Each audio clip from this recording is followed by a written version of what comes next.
जय हिंद दोस्तों, कैसे हो आप सब। आशा करता हूँ कि आप सब भी बिल्कुल अच्छे होंगे। आज जो हम लोग क्वेश्चंस करने वाले हैं, साइंस के क्वेश्चंस करने वाले हैं और इस साइंस के क्वेश्चंस में आपको फिजिक्स, केमिस्ट्री, बायोलॉजी यानी तीनों सब्जेक्ट के क्वेश्चंस आपको देखने के लिए मिलेंगे।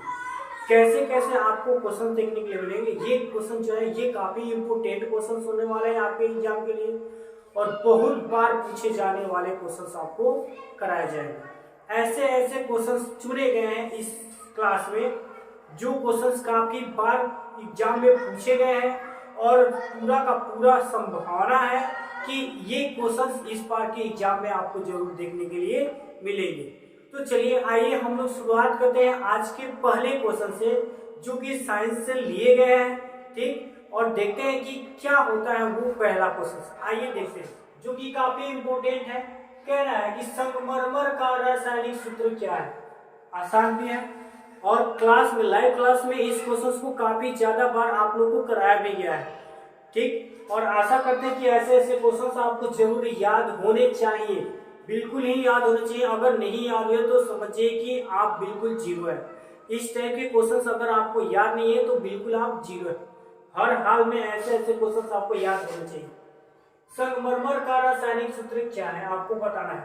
ए नंबर ऑप्शन में दिया गया है CaCO3, बी नंबर में MgCO3, सी नंबर में CaHCO3 होल 2, डी नंबर में MgHCO3 होल 2। क्या होना चाहिए संगमरमर का रासायनिक सूत्र। आशा करते हैं कि आपको अगर ये पता होगा, जवाब इसका जवाब पता होगा तो आप कमेंट बॉक्स में जरूर बताइएगा, ठीक है। चलिए ए नंबर में CaCO3, बी नंबर में MgCO3, सी नंबर में CaHCO3 होल 2, डी नंबर में MgHCO3 होल 2, ठीक। और चलिए हम लोग जानना चाहेंगे इसका जो जवाब होगा आपका ए नंबर होगा। संगमरमर का रासायनिक सूत्र क्या होता है। CaCO3 कैल्शियम कार्बोनेट होता है, ठीक। अगले क्वेश्चन को देखते हैं कि आपको अगले क्वेश्चन में क्या में कह रहा है कि प्रकाश संश्लेषण की क्रिया में ऑक्सीजन बाहर निकलता है। पौधे जब प्रकाश संश्लेषण की प्रक्रिया कर रहे होते हैं तो जो यहाँ पे कह रहा है कि ऑक्सीजन बाहर निकलता है, वो कहाँ से निकलता है ये आपको बताना है। प्रकाश संश्लेषण की प्रक्रिया में जो ऑक्सीजन बाहर निकल रहा है पौधों के द्वारा, वो कहाँ से निकलता है ये आपको बताना है। वो कहाँ से निकलता है।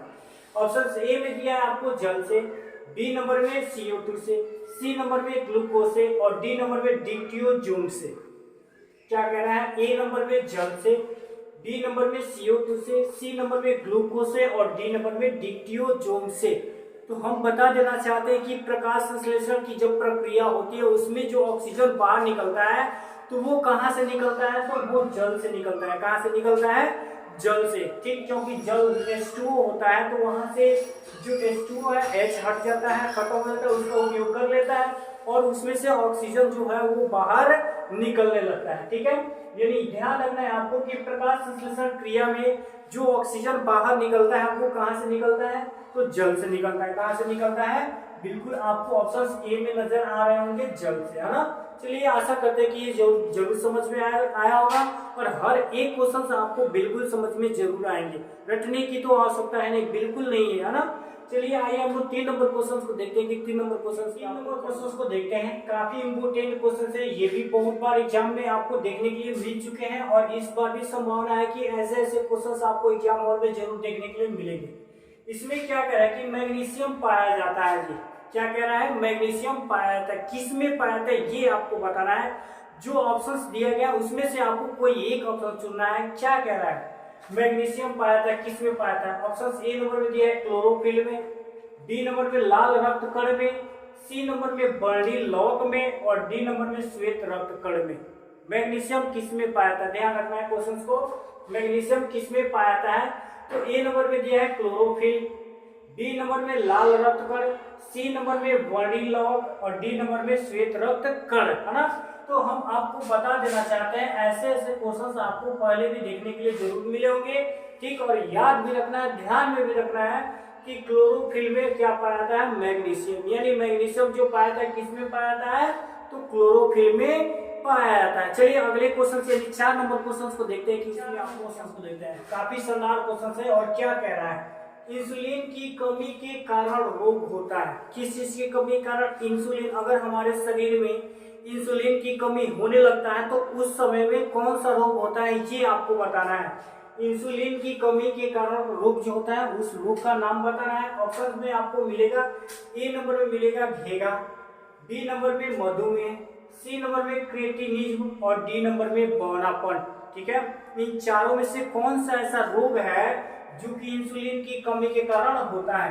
ए नंबर में घेंघा, बी नंबर में मधुमेह, सी नंबर में क्रिएटिनिज्म और डी नंबर में बौनापन। तो आपको एकदम बिल्कुल पता होना चाहिए कि बी नंबर यानी मधुमेह। इंसुलिन की कमी के कारण जो रोग होता है वो कौन सा रोग होता है? बी नंबर यानी मधुमेह रोग होता है। कौन सा रोग?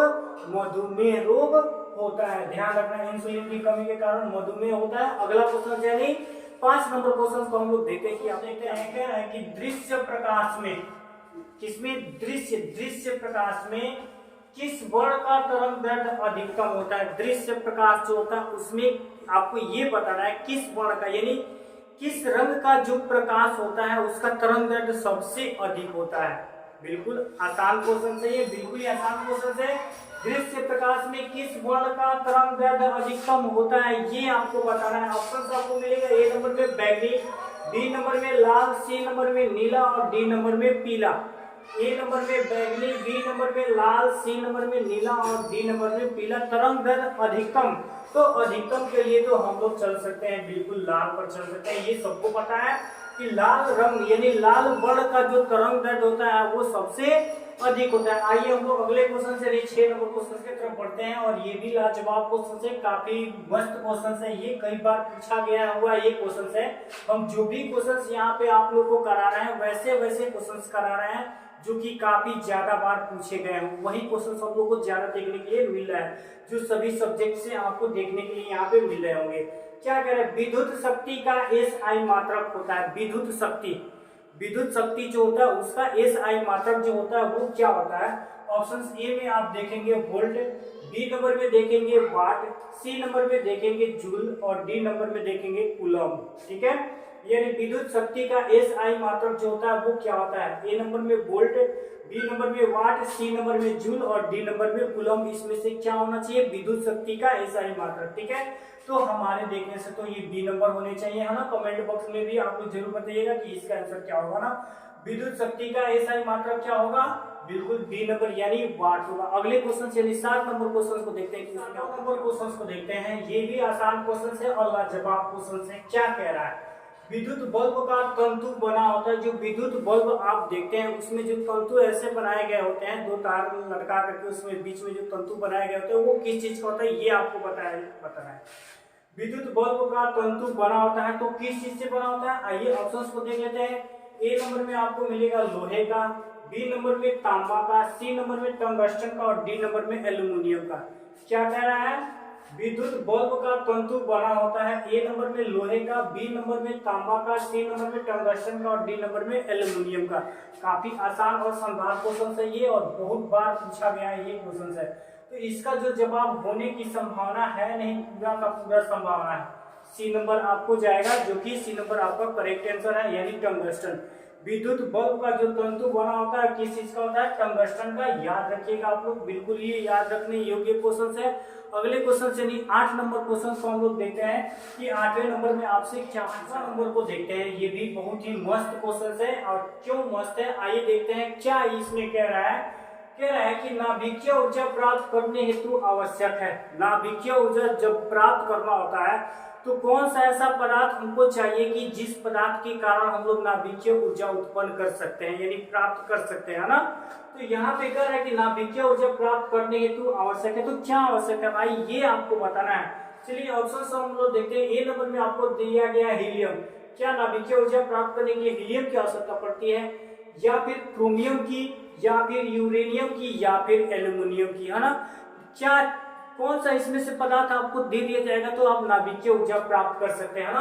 हीलियम नहीं, क्रोमियम नहीं, एल्यूमिनियम नहीं, आपको नाभिकीय ऊर्जा प्राप्त करना होगा तो यूरेनियम चाहिए ना। यूरेनियम अगर रहेगा तो आप नाभिकीय ऊर्जा आसानी से प्राप्त कर सकते हैं। 8 क्वेश्चन हम लोग कंप्लीट कर चुके हैं। 8 के 8 क्वेश्चन काफी शानदार क्वेश्चन है और आइए 9वां क्वेश्चन भी देखते हैं। 9 नंबर क्वेश्चन में आपको समझाओ देखते हैं, ये भी काफी इंपोर्टेंट और शानदार क्वेश्चन। क्या कह रहा है इसमें, ग्लोबल वार्मिंग के लिए उत्तरदायी गैस है। ग्लोबल वार्मिंग के लिए इसमें से कौन सा गैस जो है इसके लिए उत्तरदायी है ना।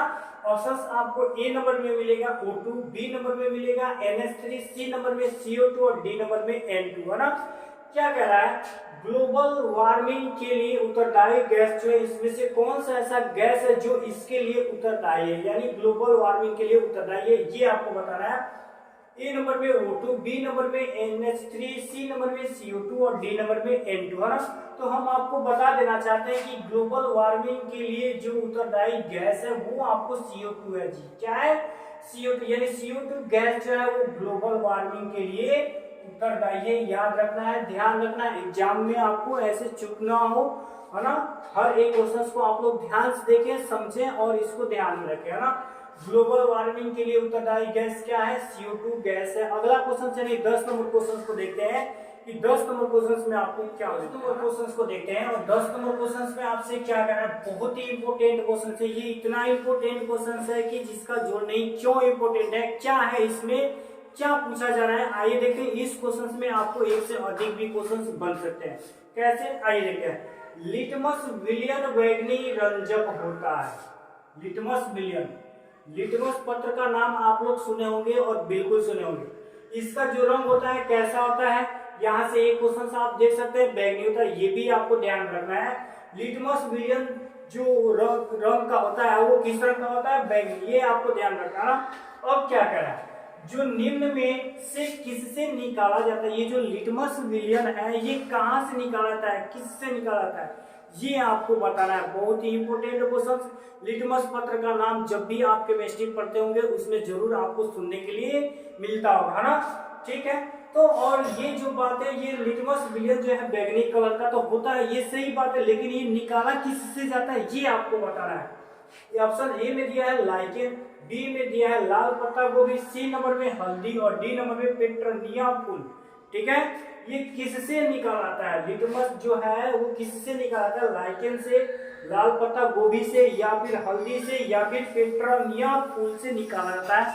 और आपको ध्यान में रखना है कि जो ये लिटमस विलियन है, ठीक है, लिटमस पत्र है, इसको कहां से निकालते हैं हम लोग, तो लाइकेन के पौधे से निकाला जाता है। किसके पौधे से, लाइकेन के पौधे से निकाला जाता है। क्या चीज निकाला जाता है, लिटमस विलियन, यानी लिटमस पत्र हम लोग निकालते हैं किससे, लाइकेन से। ये 10 क्वेश्चंस आपको कैसे लगे कमेंट बॉक्स में आप लोग जरूर बताइएगा। हर एक सब्जेक्ट से आपको क्वेश्चंस देखने के लिए मिलेंगे, ठीक है, चाहे वो मैथ हो, साइंस हो, सोशल साइंस हो, हिंदी हो, जो भी सब्जेक्ट हो, हर सब्जेक्ट से आपको क्वेश्चंस मिलेंगे, है ना। तो आज के लिए इतना ही। अगले वीडियो में हम लोग अगले क्लास में अलग अलग टाइप से क्वेश्चंस हम लोग लेकर के आएंगे। आज के लिए इतना ही। जय हिंद।